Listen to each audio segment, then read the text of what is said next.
谢谢敬拜小组给我们今天非常美好的敬拜，再一次的提醒我们，若是没有爱，我们所做的一切都是虚空；但是呢，若是有爱，我们所做的一切都有意义。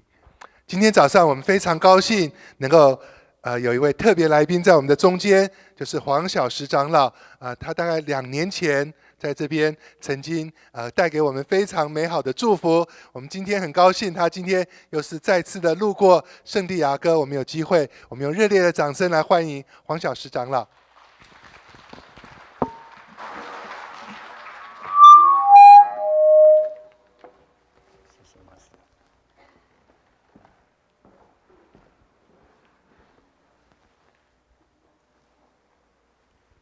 弟兄姊妹们早安！感谢主，有机会今天早晨跟各位弟兄姊妹们一同来思想，一同来分享跟学习一段经文。这段经文是出在马可福音第4章35节到第41节。在我开始跟弟兄姊妹们来分享在暴风雨中的平安的这个题目之前，我们可以把这段经文大家同声来念一遍。你们是不是看得见？如果带了圣经的话，是在马可福音第4章。我们翻到了或者看到了，可以同声来念这段经文，请。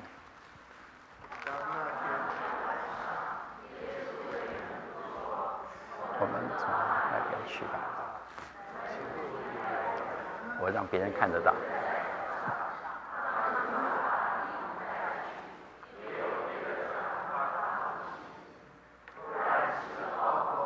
波浪打入船内，甚至船要满了水。耶稣在船尾上枕着枕头睡觉，门徒叫醒了他，说：“夫子，我们丧命，你不顾吗？”耶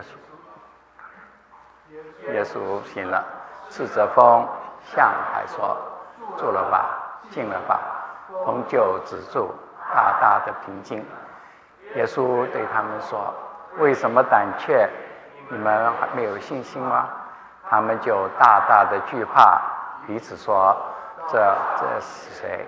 连风和海也听从了他。”愿神祝福他自己的话。请把这段经文回到开始的地方。我们人都有各种不同的需求，当众人共有的需求出现的时候，也代表在我们生命中间是一样我们所没有的东西，而是我们需要从外面得着的东西。共有的一种需求 common desires，也代表我们所需求的对象的存在。比方说，人都有想要喝水的这种欲望，大家都有喝水的欲望，是因为有水。如果没有水的话，不会有人说他要喝水。如果有人做这个事情，是他头脑有问题。共有的欲望代表我们欲望的对象的存在。人有许多的欲望，比方说我们有要活下去的欲望，这似乎也在说永生是存在的。人都有要得着爱的欲望，也似乎说爱不是一种想象出来的东西，而是一个外界的一个实存 ，a external reality。所以圣经里说神就是爱，告诉我们说我们所寻找的对象是什么。人都希望要知道真理，圣经里面这是我们人的一种需求，共有的一种需求，也似乎代表这个共有需求的对象，一个真理是实际存在的东西。耶稣说：“我是道路、真理、生命。”我们所寻找的、心中所要的东西，人所有共同的需求，似乎都指向创造万物者他自己。我们今天所考量的这个题目是平安，平安也是我们共有的一种需求。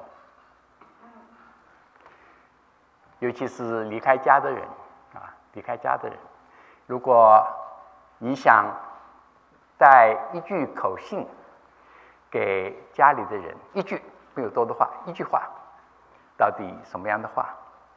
在唐朝天宝8年，就是西元749年，有一个年轻人叫做神真，他离开长安，现在叫做西安，往西边去，到吐鲁番那个地方去做官。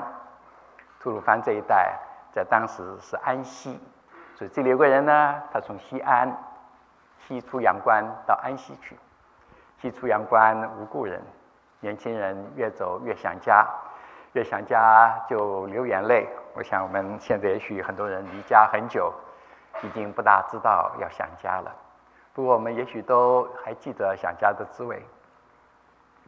他忽然在关外看见一个人，他从安西去西安，到他的家里去。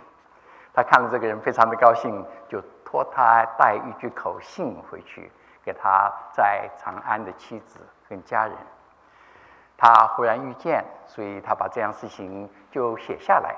这是大家所熟悉的一段诗，叫做他说：“故园东望路漫漫，家在东边路很长，双袖笼中泪不干。”表示他一直在那里想家流泪。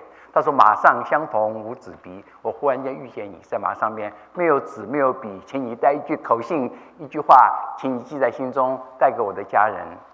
凭君传语报平安，凭君传语报平安。”简单的字，然而这个简单的一句话，成为多少后世的游子所记在心中的一句话，常常都 appreciate 这句话。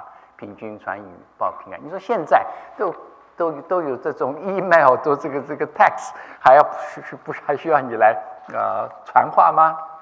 在2年多前 ，American Airline Flight 1549，他从纽约起飞之后，碰见两边引擎碰到鸟啊，被鸟袭，所以就立刻失去 power， 就降在这个Delaware 不是 Delaware。Hudson 也不是意思，就降在 Hudson River 下来之后，这变成很大的一个新闻，因为当时在很多人在那里看了，所以到处人都知道这个事情。中间有个年轻人是从 North Carolina Charlotte 来的一个年轻人，叫做 Scott Starkey。这个 Scott Starkey 这个人呢，这个是很好心的一个年轻人啊，所以他当做别人出来，他自己那个人都不能带东西了，所以他几乎是最后一个出来的。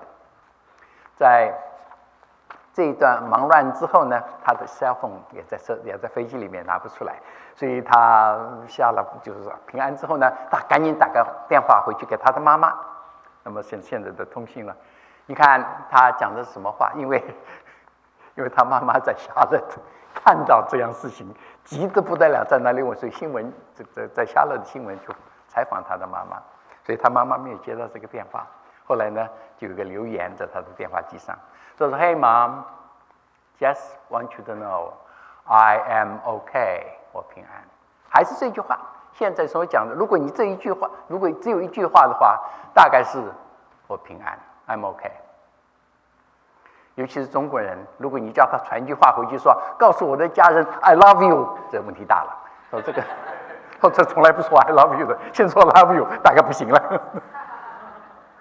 平安，平安，这是我们心中所缺乏，所以在外面找，是实际存在的一样东西。这个东西到底是什么呢？我们今天这段经文一开始就提到说，当那天晚上，耶稣对门徒说：“我们渡到那边去吧。”那天是耶稣在海边传道非常忙碌的一天。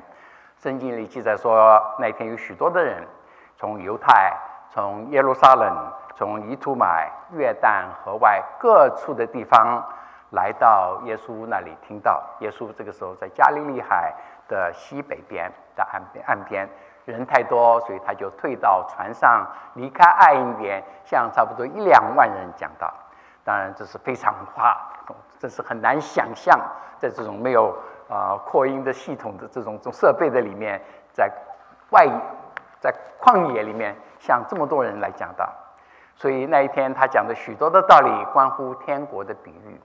在那一天所讲的比喻的中间，有个非常重要的比喻，就是撒种的比喻。因为这个比喻是耶稣亲自向门徒解释说，到底比喻是怎么样来了解，这个比喻怎么去了解。比喻提到说有个人他说看呐，有个人出来撒种，比后一个撒种的人，所以这个比喻是在秋天的一个比喻，在秋天是撒种的时候，在巴勒斯坦地。那么也许真是有个人在在山上在地上撒种，所以耶稣就地取材说看呐，有个人在这里撒种。那么有些种子呢落在硬的土上，天上飞鸟把它吃掉了；有些种子落在浅土地上，所以它发芽很快，然后呢太阳一出就晒干了；有些种子落在荆棘地里面，长出来了被荆棘挤住，不能够成长；然后有些种子落在好土上面，是这些善良诚实，就说这就发，这是后来的解释，到时候就发芽成长，有结实30倍、60倍、100倍的，这是这个比喻。比喻完了之后，耶稣特别把门徒招到一边，跟门徒讲说：你们要了解比喻怎么了解？比喻是一个很清楚的一个中心思想在那里。不过有些我们要知道的。他说撒种，这个种是神的话，土是人的心。当种子神的话进到人的心中的时候，有4种不同的光景。有一种呢是人是心很硬的，这个话进不去的，这个耳朵进去，那个耳朵出来。我曾经在外面见过一次，在欧洲时见到一副女人的耳环，是非常的 cute。通常耳环是2个是一样的，这两个耳环是不一样的。有个耳环上面这个一个挂着2个字是 IN in， 另外耳朵上面是3个字母 OUT out， 所以这个耳环一戴呢 in out。那么有些人就是听是听了，但是这个耳朵进去，那个耳朵出来，没有一点东西留下来。在这一段解释的里面，天上的飞鸟只做那恶者，他要把神的话夺去，你不要，别人也不要你要。所以在传福音的时候，当神的话临到人的时候，都是某一种的征战。所以这是一种信心硬土，然后呢，还有一种土呢很浅，所以呢发芽就很快。我对这个事情读的那个时候，我刚开始1969年左右在 Rutgers 教书的时候，对这个问题非常的懊恼，觉得说为什么浅土发芽最快？正好那个时候在 Rutgers 有人研究说发芽跟土的温度的关系，后来发现说如果温度高个几度啊，2、3度，发芽可以早4、5天。我看的时候非常高兴，我知道说在这种浅土的里面actually 温度是稍微高一些啊，那么所以呢发芽呢很快是很有道理的事情。可是因为它没有这个根长不深，所以呢太阳一出来，这些植物就晒干了，它就枯死了。他说日头是什么呢？耶稣解释说日头就是患难逼迫，患难逼迫。当患难逼迫出来的时候呢，这个神的道在这个人心中不能够真实的成长。太阳是植物生长最重要的一个条件，日光、空气、水，太阳几乎是最重要的一个条件。所以呢，我们也听说，我们都知道向阳花木易为春，就是这个道理。因为太阳多，太阳的目的不是要把植物照死的，太阳是要让植物成长的。同样，患难逼迫不是要让人失去信心的，而患难逼迫能够促使一个信心的成长。然而，这个信心如果没有根的话，这个患难逼迫来到的时候，这个植物这个信心就死了，就离去了。所以许多人说这个神信了有什么用？你看我信了之后更倒霉，不要信，不信还好些。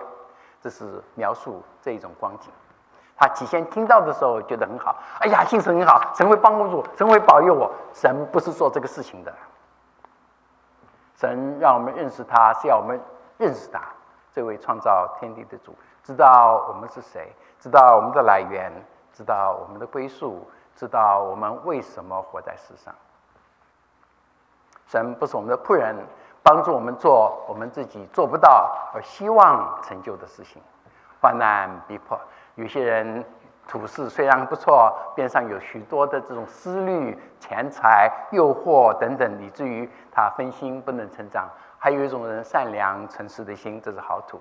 这是那一天白天所讲的道，最重要的一篇道。那天讲了许多个天国的比喻。在这个比喻讲完之后呢，耶稣对他们说，那天晚上，这晚上这个字合适的解释是黄昏啊，太阳还没有下山的时候。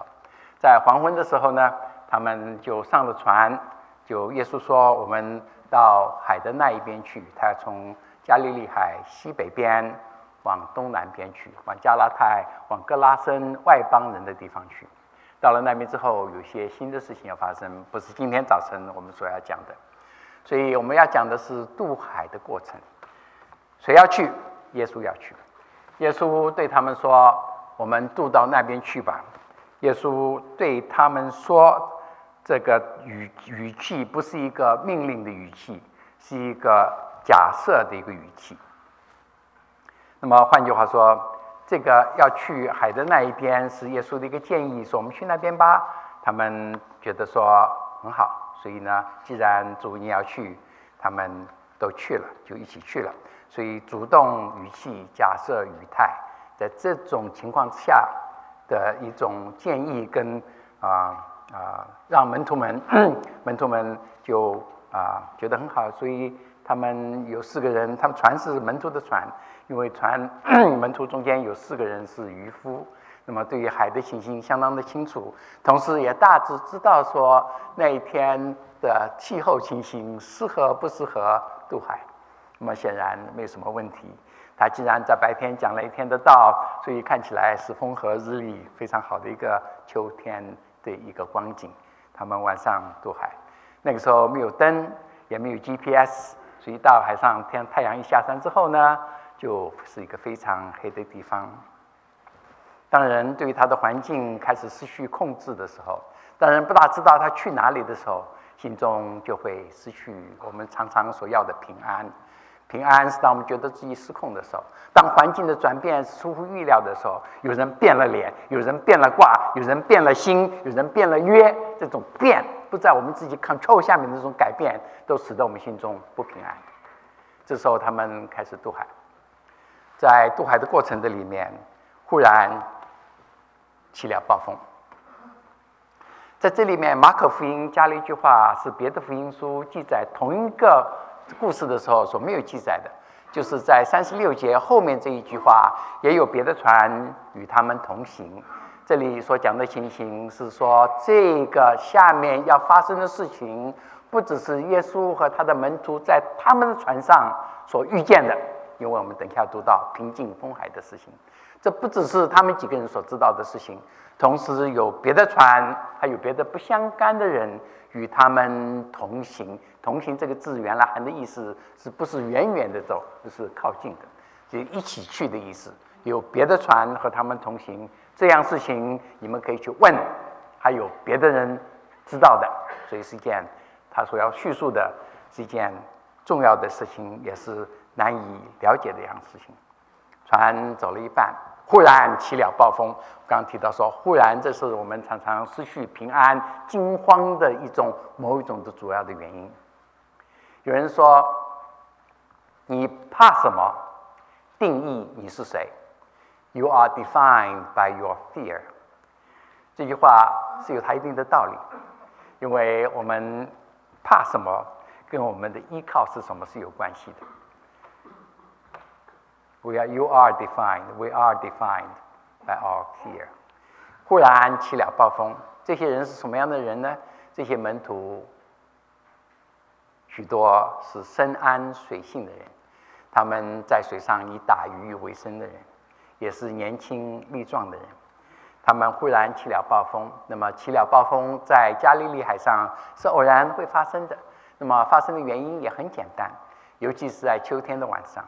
当然我们知道说，在加利利海海面是在海平面之下600-700尺，是非常低的地方，所以这个湖呢是在海的下面的。它边上呢三边都是高山，正南边是约旦河河谷，约旦河流出来的地方。你可以很容易想象，在这个加利利海它的东北边、右边是葛兰高地，现在打仗还在打的地方。它的北边是黑门山，最高的山在北边，在西北边这一带是黎巴嫩高地，所以三面都是高山围住这个湖，所以海水进不来嘛。南边是一个缺口，约旦河流出去，流到死海，这是更低的地方。那么这是它的地理的环境。所以你可以想象，这像是一个漏斗，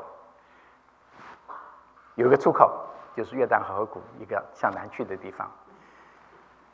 秋天如果是一个好的天气，那么水面温度增加，山上温度也增加。一到晚上，一下子凉下来，凉的空气又冷又重的空气，它的气压的方向如果对的话，就会从山面的高山之上就往土里面是流。这个冷的空气流下来，碰见水面上面又湿又暖的空气，在这种情况之下，就有很多的 latent heat， 这个时候水就开始凝结，然后水蒸气开始凝结，就许多的热放出来。这些热使得产生暴风的最大的一个因素，在太平洋上，或者是在我们东边 Atlantic Ocean 里面产生飓风，都是这一类的 issue 都是这一类的 issue。忽然起了暴风，那是他们所看不出来，在白天所不知道的事情，因为这个每样事情看起来都很正常的。然而，在有些环境之下，有些情形之下，就像金融风暴一样，你单看每一个它的环境都还算可以，但是它配合的不对的时候，忽然间有极大的一个改变，极大的一个风暴。这个风暴今天所谈到的是一个 physical 的东西，起了大风，风浪打入船内，这是一个进行式，这个波浪不断的打入船内，讲到当时的一种慌乱的光景。当时的船大概可以坐15-20个人的样子，那个稍微大一点的渔船是平底的，这个底，所以可以到比较浅的地方打鱼。平底的船碰到风浪的时候，它的稳定度相当的低，所以呢，同时又在进水，所以这个问题很大。那么波浪不断的打入船内，甚至船要满了水，讲到当时在黑暗中间一团茫乱中间这个危险的光景。那么在这个光景的里面，门徒们他就跟他们一方面自己非常的努力，要把水舀出来，那么同时也觉得说耶稣怎么奇怪，他在船尾上枕着枕头睡觉。有个人叫做 Rembrandt， 他画了一幅画叫做《加利利海的风暴》。这幅画是挂在 Boston Isabella Stewart Gardner Museum， 一直到1990年，我见过这幅画。这幅画就是画那天晚上的光景，一个船在大风浪的里面，船上有14个人，有2个人不忙，其他人都在那里又慌又忙。有2个人不忙，一个是耶稣在船尾睡觉，还有一个呢，12个门徒加上耶稣13个，那么搞出多数的一个人呢？所以这许多人评话的人呢，对于这个第14个是谁都有一点兴趣。那么据专家说，我是看不出来。专家说，这个人他向着观众看的那个画的这个人呢，他是画家自己的肖像，是他的 self portrait， 是 Rembrandt 自己。这也是 Rembrandt 这个人他画画的特点。他画宗教画的时候，常常把自己画在里面。这里面他把自己放在船上了，他上了这个船了。所以今天弟兄姊妹们，我们来讨论这个问题的时候，可能需要上了这个船。这不是讲别人的事情，我们都在某一种或者正在遇见某一种的风暴的中间。那天晚上，一团这个忙乱，也有许多的惊险。在这个时候呢，门徒开始向耶稣抱怨说，耶稣在船尾上枕着枕头睡觉，门徒叫醒了他说：“夫子，我们丧命，你不顾吗？你不顾吗？”这几个字翻得文雅，其实是一个带着责备的话。那么这几句话在约翰福音中间曾经出现过，就是马大玛利亚在一起的时候，那个马大看这个耶稣让这个玛利亚坐在他面前，听到他这一个人忙那个半天，他说：“他说夫子，你让我一个人在这里忙，你难道不在意吗？”就是同样那个字，就你都不管的，这怎么是这样子的？这个可能性不理想的，你不顾吗？学生们开始向老师 complain， 为谁要来的？是耶稣要来的，对不对？那么主的带领有的时候很奇怪的啊。你说主的带领就是平安，这个主的带领是进入风暴的，而且清清楚楚是耶稣要去的。耶稣不是搞不清楚，因为他是木匠，所以不大知道这个海的风景图，海上的那个情况是如何，所以可能是刻意的。如果是刻意的话，那么耶稣在船尾睡觉也可能是刻意了。当然，许多解经家说他是因为白天讲道非常的累，你看我刚刚讲到的光景，所以呢，他是累了，累到一个地步，在大风浪的里面都枕头睡觉。没有关系啊，耶稣怎么样睡觉不重要。那么重要的是，当这些人他的门徒有问题向耶稣求救的时候，是我们在极大的困难的中间，耶稣睡觉，这是真正的 complaint。我们忙乱的一塌糊涂，都快死了，你居然在睡觉。有没有觉得有的时候我们祷告主都很听，但是真正碰到大问题出现的时候，祷告主不太有反应呢，有点像去睡觉了的样子。所以门徒们认为，耶稣既然没有反应，没有行动，就表示耶稣不关心，所以要责备一下。你不顾吗？我们都要丧命了，我们人都要死了。那天白天讲的是什么？天国的道理。天国就是人他永远的归宿跟我们现在的地位。门徒们听到这些天国的道理呢，我想那个时候你如果把他们的这个为首的这个渔夫彼得他的门徒找来说，彼得，你怕死不怕死啊？我想彼得一定说我不怕死，对不对？其实如果我在这里做孩子的时候，也被人家问过你怕不怕死，你从来没有怕死过的。那怕死是很丢脸的事情，对不对？那怕死不怕死，对不对？那么要怕呢，怕病啊，这些好汉子怕病来磨，这有道理。我知道病是什么，死是什么人不大知道。既然不大知道，就不怕。那么这些人呢，既然他是这个天国的子民，耶稣的门徒，怕什么死？那一天才听过天国的道理，当然不怕死。这是死在很远的将来的时候，你就不大怕。虽然人是每一天死一点，这是一个过程。有人说像个在温水里煮青蛙一样，你慢慢煮，那个青蛙就在水里煮死了。我对这个问题后来也很有兴趣，去研究了半天，发现说这句话不对。你在这温水里煮青蛙的话，这是19世纪的一个实验。那么现在的实验，尤其是哈佛大学所做的，不能 reproduce 它的答案，因为你需要热得很慢，你要差不多每1分钟 roughly 热0.02度。那么这个时候你要热个10来度的话 ，takes too long。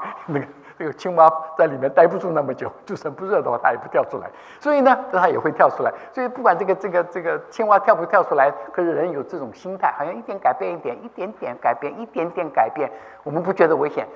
明天大概会来吧。到了明天的时候，明天大概会来吧。到了后天的时候，再看明天大概会来吧。所以人有某一种的永恒感，因为明天一直会来嘛。一直到说明天不来了，有问题了，就大吃一惊，好像这是个新闻一样。这其实不是个新闻啊。所以当慢慢的过程你不怕，忽然间来到的时候，真相毕露。所以这个时候忽然间船要沉了，在大海的里面慌乱一塌糊涂，说我们丧命了，你不顾吗？不来。耶稣白天讲有几种不同的信心，有一种信心是你听见神的话，欢喜领受，这个神的话真好，接受到心中，但是就立刻呢发芽。但是困难、逼迫、患难一来的时候，日头一晒就枯干了。那天晚上的风浪是日头，门徒们自己以为也许是最好的土，到底是不是最好的土？要看在患难中间、风浪的时候，你的表现是什么了。一个人他信心的光景，是在患难、暴风之间显明出来的。没有暴风，你有平安，跟你没有平安，你很难讲，这个没有什么太大的差别。你有平安，只有在风暴的里面，只有在困难的这种极大的困难变化的里面，才能显出来说人心中真实的光景是什么样子。人常常为自己建造各种不同的船，那么有些船像铁达尼船，说沉不了的，沉不了的，觉得最安全的地方，常常神也有某一种借着这一类的事情，也常常提醒人说，人的安全不在人自己手里面所建造的东西。那天有一条小船，极大的风暴、极大的危险的中间，可是那条船却是平安之所在，因为耶稣在船尾睡觉 ，That's the key。耶稣在船尾睡觉，门徒觉得说危险，但是没有看见这位在船尾睡觉的耶稣，他们根本从来就不在真正的危险的里面。我们怕什么，跟我们信什么，其实是有关系的。既然把耶稣叫醒，耶稣就斥着风向海说：“住了吧，静了吧。”那么，海在圣经的里面通常是代表邪恶的势力，尤其在旧约里面描写海的时候，新约里面也这样讲，启示录里面海常常是代表邪恶的势力，向风海责备，那么使人从暴风中拯救出来是一回事，责备风海这是另外一回事。所以在这个的责备的里面，让门徒们发现一样新的事情，因为在耶稣的责备中间，风就止住，大大的平静了。这里面 obviously 碰到了一个神迹的问题，出现一个神迹。那么到底神迹能不能发生？到底神迹是什么？因为圣经最大的问题就是会提到神迹。那么对于这一类的考量，当然不是今天早晨我们所要来分析的题目。不过用哈佛大学心理学的一个相当有名的教授叫做 Daniel Gilbert， 他写了一本书叫做 Stumbling Upon Happiness， 是一个 bestseller。那么这个人他做许多的实验啊，看人的心理的反应跟外面的这种 interaction 是什么。他讲了一句蛮有意思的话，他说你如果得到一个概念，他说他在那里想说人怎么样会信的问题。他说 You must first accept an idea， 你必须要接纳一个概念，这是自然的，你必须要接纳这个概念，你才能够来证明这个概念是不是对的还是错的。这个分析的开始是对这个 proposition 的接纳。如果你对这个 proposition 一开始就拒绝的话，这里没有分析的。你如果要分析它的话，你必须先接纳这个，接纳之后再来看说这个 proposition 是真的还是假的，对的还是不对的。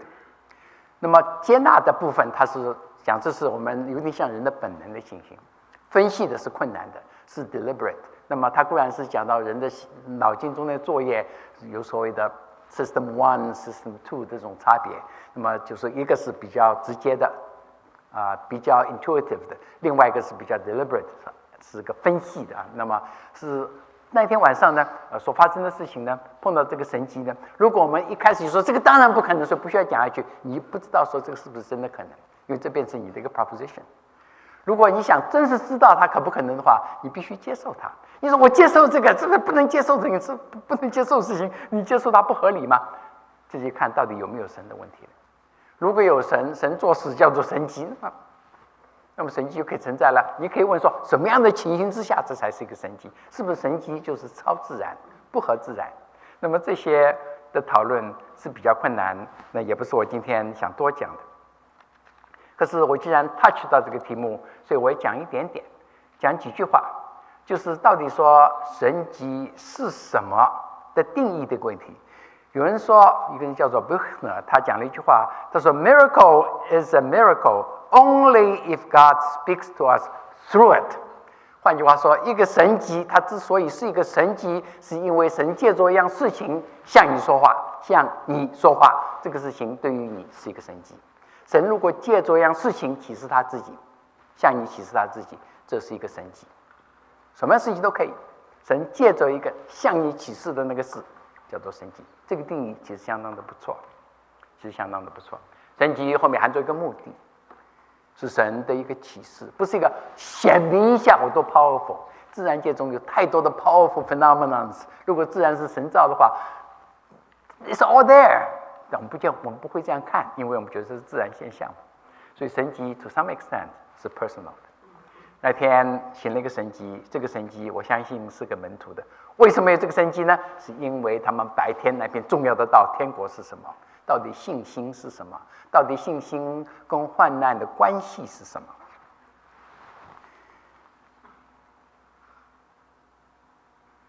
另外一样特别的事情，就是说，当风浪平静之后，耶稣行了，斥责风，向海说：“住了吧，静了吧。”风就止住，大大的平静。耶稣对他们说：“为什么胆怯？你们还没有信心吗？”他们就大大的惧怕，彼此说：“这人到底是谁？”连风和海也听从了他。这是一个很重要的问题，这是当天晚上所问的一个问题：这人到底是谁？这人到底是谁？不是说这个风浪平静这个事情是个大的问题，真正问题是 Who is this man？ 这人到底是谁？那天晚上他们有个新的一个看见，问了一个新的问题。在这个问题的里面，他们在大风浪的时候，风浪大大平静，风浪静了，完全没有，现在没有灾害了，风浪已经平了，而且是中文的翻译，中文的记载是很有意思的，大大平静，用大大这两个字，大大平静之后，下面大大又出来，大大什么？大大的害怕。你看这风浪大的时候，你大大害怕；风浪平静，你里面就大大平静了，怎么反过来的呢？对不对？可见风暴不是外在的，不是外在的。耶稣说：“你们为什么胆怯？”这是在风浪中间的情形。风浪大快死了，他们只是胆怯，胆怯是有点怕，对吧？胆小了嘛。可是下面大大的惧怕 ，terrified， 用这个字。这风浪平静走 terrified by what？ 这人到底是谁？他们见到神，所以 in a way， 如果一个人他真是会怕神，他没有可怕的，没有可以怕的东西。当他不知道怕神的时候，什么东西都蛮可怕的。看你怕的是什么 ？Your fear define who you are。到底什么是我们的依靠？我们的信心在哪里？因为这个依靠，其实是反映我们对一样事情真正的一种 confidence， 一种 reliance。不要惧怕这几个字在新约中间出现19次，在19次不要惧怕这几个字出现的时候，或者说害怕这几个字出现的时候，不要怕，不要惧怕出现的时候，有15次 ，15 out of 19 times 是耶稣亲自所讲的，不要怕。有3次是出自天使之口，加起来18次。所以几乎这个不要怕这几个字出现在新约中出现的时候，都出于神向人所讲的话，出于耶稣向人所讲的话。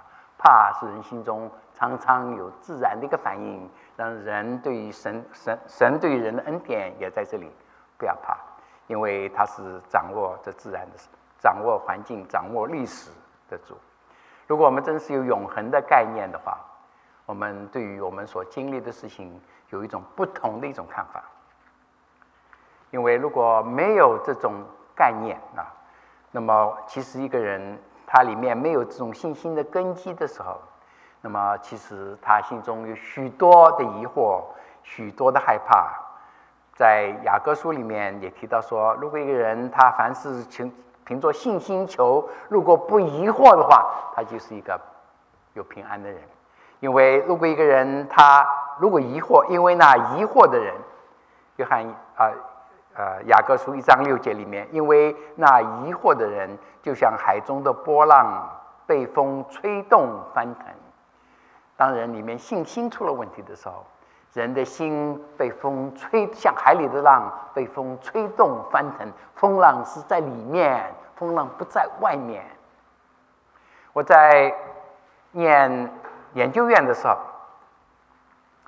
那个时候康奈尔大学盖了一个新的物理馆，叫做 Clark Hall。Clark Hall 是就像整个大部分的 campus 都在山上面。那时候研究生呢，中国研究生呢，为了省钱呢，住在山腰，住在山下面，越下面越便宜，跟你们加州情形差不多。越上面就越贵，所以我们住不起，住在下面。坐在下面呢，当然也没什么问题，锻炼身体。这个早上上山，晚上下山。有段时间非常的忙，有段时间工作非常努力。那个时候很会努力。哎呀，2点钟，夜里2点钟了，该回家了。明天早上还有课，那么就从实验室里收拾一下，赶紧要回家。那么要赶紧回家睡觉，所以明天可以一早起来，要赶紧回家。2点之间的最短的距离总是条直线。这个 Clark Hall 到我们家中间最短的直线，经过伊萨卡市立公墓，有个这个这个很有历史的一个 cemetery 啊，一个 municipal cemetery， 这经过这个公墓的。那个时候我受洗不久，2年的样子，也开始在做物理研究，号称从事科学研究。怕不怕走过公墓？不怕，有什么好怕的？我在我里面的胜过在外面的。既然是耶稣的儿女，哪里怕什么公墓？不怕。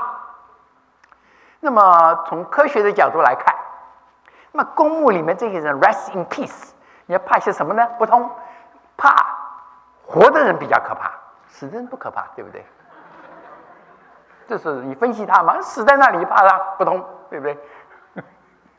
好吧，死了又活起来，不同，他本来就不同，所以从科学的角度来看，从属灵的角度来看，不怕。好了，不怕归不怕，走走看，很大的一个公墓，夜黑风高，一大片都是墓，走进去，不怕。你晓得这种情况下，许多鬼故事会出现的。没有时间跟你们讲鬼故事，因为鬼故事。这不该出来的，我就完全想起那个事情来。目不斜视，走。那么有时候嘣一下声音，那么这种声音呢，你晓得？anyway， 只发现自己越走越快，虽然不怕，可走得很快，越走看，连跑到一就到家，不怕。风浪在里面，外面平静得很。你是2点钟到墓园去看平静不平静？真是平静，里面如果有风暴都在里面。风暴就是个特质，有平安在里面，外面随便什么样的光景，平安在你里面。你里面没有平安，外面随便什么样的光景，你里面没有平安。所以圣经里也讲说，神所赐的有这个圣灵所结的果子，仁爱、喜乐、和平、忍耐。和平是什么东西啊？和平就是平安这个字。它是平安之君，平安就是这个字，平安就是这个字，平安是圣灵在人心中所结的一个果子。你要有平安，你不见得要得来，这样东西是神给的，这个东西跟与神的信心有直接的关系。为什么那一天晚上的风暴要跟那一天白天的讲道有这样密切的一个关系在里面？为什么耶稣说我们渡到那边去吧？让他们能够经历他们所听到的。所以也许你们在教会中间听到牧师讲了一篇很重要的道的时候，沉记在心啊，那天要发生的事情 maybe is extension of that sermon。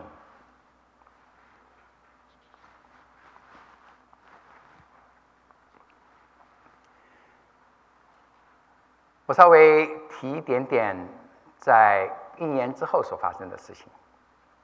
这是耶稣他在客西马尼园里面，那个时候他快要上十字架了，他带了3个门徒，说我们一起去祷告。耶稣迫切祷告，3个门徒睡觉，耶稣把他们叫醒，说要警醒祷告。3个人又睡觉，如此3次。现在耶稣需要他们一起祷告的时候呢，耶稣睡觉。从前要记得，不久以前门徒叫耶稣起来，耶稣就起来了。那么耶稣叫门徒起来，门徒起不来，因为他们同样是在一个大的风暴的里面，他们立刻要遇见一个大的风暴。这样事情在这3个中间有一个睡觉的一个呢，要3次不认主，就在同一天的晚上，精心祷告不起来，因为不晓得风暴要来。这段时间，我们发现说，在这段时间呢，门徒四散所击打牧人这种情形要发生的时候，神仍然是保守这批人。当然，主的信实跟人的这种光景是不一样，但是神也借着人生命中间的经历来帮助我们。那天晚上是耶稣邀请门徒们再上船，门徒不跟上来，所以在这个大的风暴的中间呢，他们也碰到一些相当大的亏损。我们才从东部过来，在坐飞机最大的头痛呢，就是要安全检查。这个什么都鞋子也脱，皮带也拿，什么都拿出来，然后量了又量，这个反正这个东西有的时候是非常头痛的事情。记者常常访问在机场的这些人，说现在又加了个某种的检查，要进去要照这个照那个。他说你们觉得怎么样？大家说很好，只要安全就好，对不对？只要安全就好。人的性命，人爱惜自己的性命，要活下去，是最基本的一个需求。既然是众人的需求，难道都是某种的幻觉吗？难道我们不知道人会过去的吗？为什么大家都有这个需求呢？因为有一个外在的实存 （external reality）， 永生是存在的。这跟天国的比喻还是有关系，这跟信心更有关系。真正的平安是对于这个的接纳，人本来就要这个，只是我们缺乏有一种洞见，以为在将来的事情都不能够确定，因为这是将来嘛。但是这句话是不对的，因为在将来每个人生命中间有一个定点必然发生的事情，我们常常不去管它。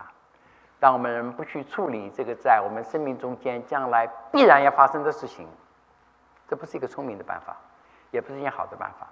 我并不告诉你说你要怎么样去处理它，但是我却鼓励你们，每个人都应该对于这个有所了解，因为这个风暴是每个人必须面临的一个风暴。在这个风暴中间有平安吗？什么是我们的依靠呢？我有3个孩子，大的孩子呢，我们叫他伟伟。这个孩子呢，他有一个 security blanket， 是真的一个 security blanket。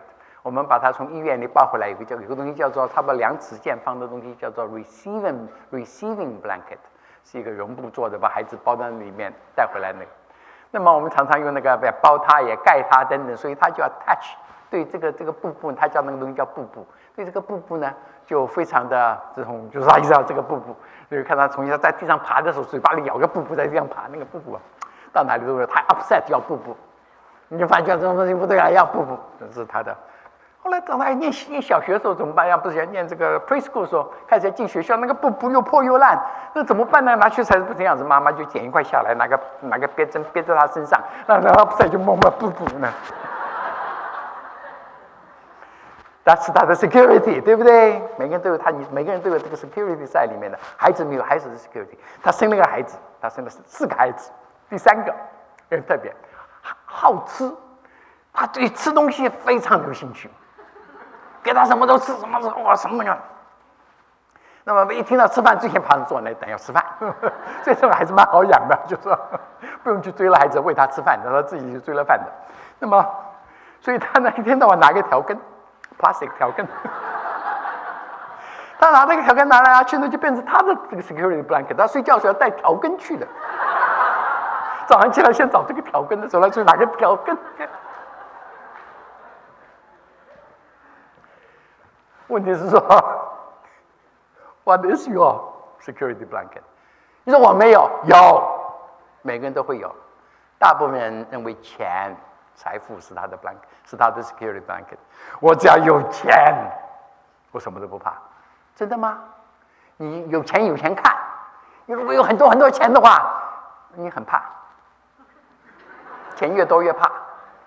所以只有钱人有保镖。你之所以没有保镖，是因为你没钱。还不安全，你钱很多是不大安全了。我告诉你，那个你以为可以保护你的，其实是 the problem，the source of the problem。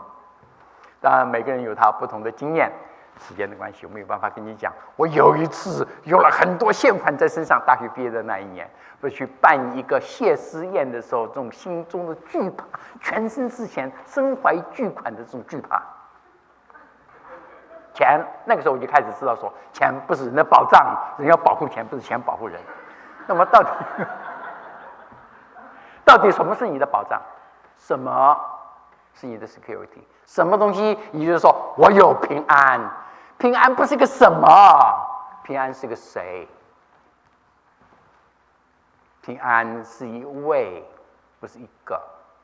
所以圣经里面也告诉我们，人他之所以能够有平安，因为他知道神是他的保障，神是他的平安，神是他们的平安。圣经里有太多的地方让我们知道说，就是耶稣在钉十字架之前，在他极大的困难的里面，他说：“我留下我的平安给你们，我将我的平安赐给你们。我所赐的不像世人所赐的，你们不要忧愁，也不要惧怕。平安是一位。”在1939年9月1号，德国入侵波兰的那一天，有个在美国的神学家叫做潘赫华 （Poinhofer）， 这个人他是相当有名的一个神学，年轻的神学家，在这个 Union Seminary 里面教书，相当有名的一个老师。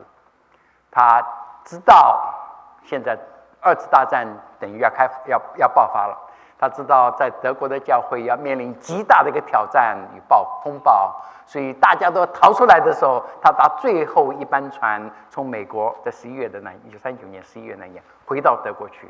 他至终要为这个寻道的，他不是不知道那里有风暴，他是知道那里有风暴，它里面有平安，这叫做平安。平安是神在人的心中所做的一件特别的事情，是世人不能夺去的，是在你生命中是生命的一个品质。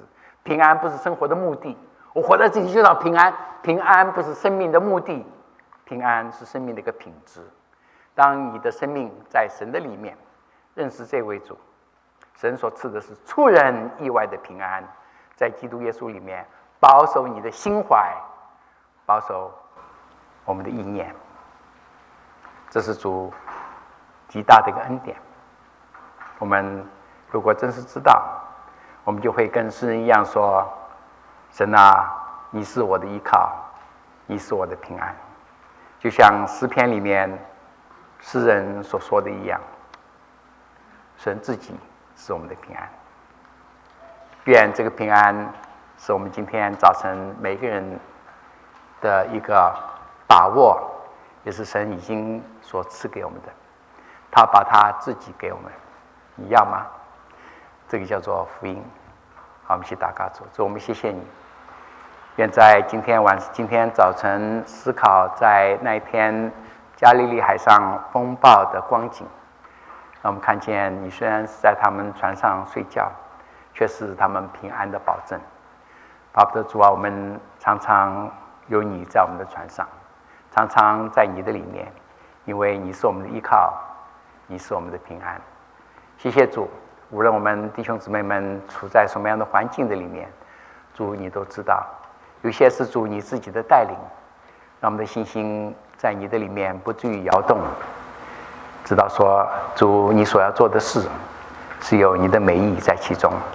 愿主的旨意成全，愿主的恩典厚厚的临到每一个依靠你的人的生命的中间。在永恒的里面，我们必然与主面对面的时候，知道主你自己的心意是何等的美好。我们这样的感恩祷告，奉主耶稣基督的名。